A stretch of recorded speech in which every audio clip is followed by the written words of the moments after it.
বাচ্চার বাবা এসে আমার পা জড়ায় থাকে, স্যার আমার মেয়েকে বাঁচান। আমি বললাম যে আমি চলে আসছি, ইনশাআল্লাহ আপনাকে বাঁচবে। ব্লাড দিলাম। এই যে বাচ্চা এবং মা এবং বাবার ভিতরে যে একটা অনাবিল হাসি, তারপর থেকে আমার প্রতিজ্ঞা যে আমি আমার জীবনের শেষ মুহূর্ত পর্যন্ত ব্লাডটা দিয়ে যাব। তখন থেকে আমার ব্লাডের যাত্রা শুরু হয়। স্টিল না আমি ৬২ বার ব্লাড দিই।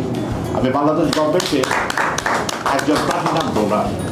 আমি ইনশাল্লাহ একজন প্লাটিনাম ডোনার হিসাবে এখানে কর্পোরেট ব্লাড ডোনেশনের ব্যবস্থা করব, যাতে এশিয়ানের নাম কর্পোরেট পর্যায়ে জানতে পারে যে শুধুমাত্র এটা আমাদের শুধুমাত্র লেখাপড়ার জন্য না, ব্লাডের জন্য, আমরা মানুষকে বাঁচানোর জন্য এশিয়ান ইউনিভার্সিটি কাজ করে যাচ্ছে। ব্লাড যারা ডোনেশন করেছেন তারা মানুষের জীবন বাঁচানোর সাহায্য করছেন, তাদেরকে ধন্যবাদ জানাই, আপনাকে ধন্যবাদ জানাই।